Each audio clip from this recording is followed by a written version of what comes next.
ആസിഫ് അലി, പെപ്പെ, ഇവര് മൂന്നാൾ എന്റെ സിനിമയുടെ ഒന്ന് പേര് പറഞ്ഞേക്കാൻ ഞാൻ ആഗ്രഹിക്കില്ലേ. ഇവർക്കൊക്കെ മുന്നത്തെ യൂത്തനായിരുന്നു റഹ്മാൻ സാറ്.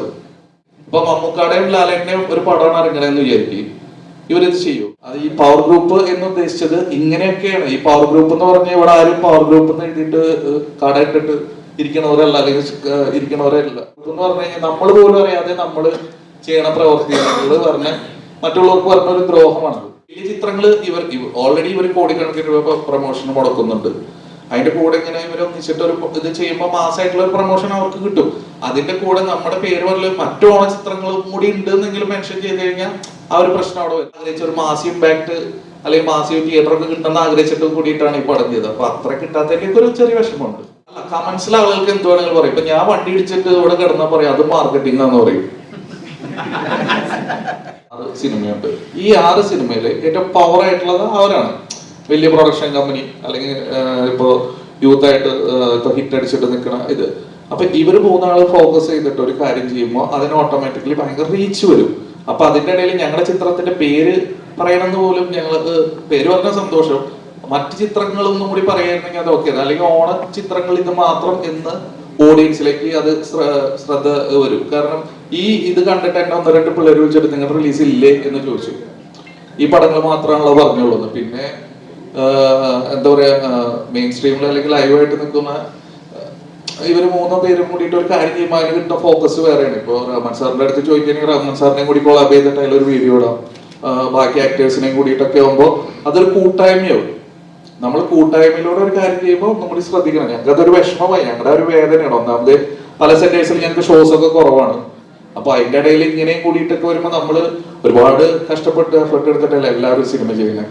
അപ്പോ അങ്ങനെ ഒരു 3 പേര് ഒറ്റയ്ക്ക് 3 പേര് കൂടി ഒരു കാര്യം ചെയ്തപ്പോ അല്ലെങ്കിൽ ഞങ്ങൾ കൂടിയിട്ട് ഉൾപ്പെടുത്താമായിരുന്നു എന്ന് നമ്മുടെ ഒരു ആഗ്രഹം ഉണ്ടാവില്ലേ, ആ ഒരു ആഗ്രഹമാണ് ആ പോസ്റ്റ്.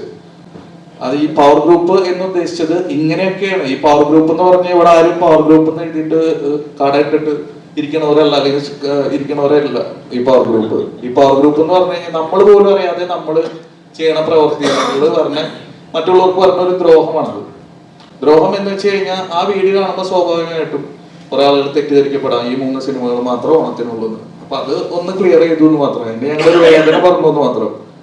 ഇപ്പൊ ആസിഫ് ഒരു ഇന്റർവ്യൂല് പറഞ്ഞു അവരങ്ങനെ ഒന്നും ഉദ്ദേശിച്ചിട്ടില്ല എന്ന് പറഞ്ഞപ്പോ ഞങ്ങൾക്ക് അത് ഓക്കെയാണ്. പക്ഷെ ഞങ്ങളുടെ ഒരു വിഷമം ആ നേരത്ത് ഞങ്ങളൊന്ന് എക്സ്പ്രസ് ചെയ്തു എന്ന് മാത്രം, അത്രേ ഉള്ളൂ. പല സെന്റേഴ്സിനും ഷോസ് കുറവാന്ന് പറയുന്നു. അപ്പോൾ ഇതിനു മുമ്പും വലിയ ചിത്രങ്ങൾ വലിയ ബഡ്ജറ്റ് വരുമ്പോൾ പല സിനിമകളും നല്ല കഥകളുള്ള നല്ല സിനിമ കണ്ട അത് തീർച്ചയായിട്ടും അതാ ഞാൻ പറഞ്ഞത്. അപ്പൊ ഞാൻ പറഞ്ഞൊന്ന് പോയിന്റ് അതാണ് പറഞ്ഞത്. അതായത് ഈ വലിയ ചിത്രങ്ങൾ ഓൾറെഡി ഇവർ കോടിക്കണക്കിന് രൂപ പ്രൊമോഷൻ മുടക്കുന്നുണ്ട്. അതിന്റെ കൂടെ ഇങ്ങനെ ഇവർ ഒന്നിച്ചിട്ട് ഒരു ഇത് ചെയ്യുമ്പോൾ മാസമായിട്ടുള്ള ഒരു പ്രൊമോഷൻ അവർക്ക് കിട്ടും. അതിന്റെ കൂടെ നമ്മുടെ പേര് പറഞ്ഞ മറ്റു ഓണ ചിത്രങ്ങളും കൂടി ഉണ്ട് എന്നെങ്കിലും മെൻഷൻ ചെയ്ത് കഴിഞ്ഞാൽ ആ ഒരു പ്രശ്നം അവിടെ വരില്ലായിരുന്നു. അപ്പൊ വലിയ വലിയ ചിത്രങ്ങളുടെ ഇടയിൽ നമ്മൾ മറ്റേ കുഞ്ഞു പടങ്ങൾ സപ്പോർട്ട് ചെയ്യണമെങ്കിൽ അവർക്കും കിട്ടുന്ന ഒരു നല്ല കാര്യമാണുള്ളത്. കാരണം ഇപ്പൊ സെന്റേഴ്സ് കുറവാണെന്നുണ്ടെങ്കിൽ വലിയ പടങ്ങൾ ഓടുമ്പോൾ പല സിനിമകൾ നമ്മൾ കണ്ടിട്ടുണ്ട്, അങ്ങനെ വാഷ് ടൈപ്പ് കണ്ടിട്ടുണ്ട്. അപ്പൊ അതിന് സാധ്യതയുണ്ടോ? അല്ല, എനിക്ക് പേടിയില്ല. പക്ഷെ നമ്മുടെ ഒപ്പം എന്താ പറയാ, നമ്മളിത് ഒരുപാട് ആഗ്രഹിച്ച ഒരു മാസി ഇമ്പാക്ട് അല്ലെങ്കിൽ മാസി തിയേറ്റർ ഒക്കെ കിട്ടുന്ന ആഗ്രഹിച്ചിട്ട് കൂടിയിട്ടാണ് ഈ പടം ചെയ്തത്. അപ്പൊ അത്ര കിട്ടാത്തതിലേക്ക് ഒരു ചെറിയ വിഷമമുണ്ട്. ഇങ്ങനെ ഒരു പോസ്റ്റർ ഇന്ന് ഷെയർ ചെയ്യുമ്പോൾ അതൊരു പ്രൊമോഷണൽ ടൂളായിട്ട് ഉപയോഗിക്കുന്ന രീതിയിൽ കമന്റ്സിലൊക്കെ കാണുന്നുണ്ട്. അല്ല, കമന്റ്സിലെ ആളുകൾക്ക് എന്ത് വേണമെങ്കിലും പറയും. ഇപ്പൊ ഞാൻ വണ്ടി ഇടിച്ചിട്ട് ഇവിടെ കിടന്നാ പറയാം അത് മാർക്കറ്റിംഗ് ആണെന്ന് പറയും. അതാണ് ആളുകള്. നാളെ അവരുടെ പടം റിലീസാണ്, അതുകൊണ്ട് പുതിയ പബ്ലിസിറ്റി സ്റ്റണ്ടാന്ന് പറയുന്നത്. അതാണ് ജനം. വിഷമം കൊണ്ടാണ് അങ്ങനെ ഒരു സ്റ്റേറ്റ്മെന്റ് അല്ലെങ്കിൽ സോഷ്യൽ മീഡിയയിൽ. ഇപ്പൊ ഞാൻ പറയട്ടെ, ഇവര് ഇപ്പൊ ടോവിനോ, ആസിഫ് അലി, പെപ്പെ, ഇവര് മൂന്നാൾ എന്റെ സിനിമയുടെ ഒന്ന് പേര് പറഞ്ഞേക്കാൻ ഞാൻ ആഗ്രഹിക്കില്ലേ. അല്ലെങ്കിലും നമ്മളൊരു സോഷ്യൽ മീഡിയ പ്ലാറ്റ്ഫോമിൽ വന്ന് എത്രത്തോളം ആളുകൾ കാണുമെന്ന് പറയാൻ പറ്റുന്നില്ല. അല്ല, ഞാനതന്നെ പറഞ്ഞേ, ഇവര് വീഡിയോ ചെയ്യുമ്പോഴും അതിന്റെ റീച്ച് ഭയങ്കരമാണ്. ഇവര് 3 പേര് കൂടിയിട്ട് ആ വീഡിയോ ചെയ്യുമ്പോൾ അപ്പൊ എത്രത്തോളം ആളുകൾ കാണുമെന്ന് പറയാൻ പറ്റുന്നില്ല. അപ്പൊ ഇവര് അത്യാവശ്യം സ്റ്റാർസ് ആണ് 3 പേരും. ഇവരോട് നേരിട്ട് ഈ സങ്കടം ആദ്യമേ അറിയിക്കാൻ ശ്രമിച്ചിരുന്നു, എന്നിട്ടാണോ ഈ പോസ്റ്റ് ഇട്ടത്, അതോ എങ്ങനെയാണ്? അല്ല, അവരാ വീഡിയോ അത് ഞങ്ങൾക്ക് അയച്ചു തന്നിട്ടില്ലല്ലോ. അപ്പൊ നമ്മളും അതേപോലെ അവര് പബ്ലിക് ആയിട്ടാണ് സാധനം പറഞ്ഞത്. അപ്പൊ ഞാൻ പബ്ലിക് ഡൊമൈനിൽ വന്നതിന് ശേഷമാണല്ലോ ഇത് പ്രതികരണം വരുന്നത്. അതെ, അതാ ഞാൻ പറഞ്ഞത്. നമ്മളൊരു കാര്യം, നമ്മൾ കൂടുതൽ പവർഫുൾ ആവുമ്പോ നമ്മൾ ചെയ്യുന്ന പ്രവർത്തികൾ കൂടുതൽ ശ്രദ്ധിക്കുക.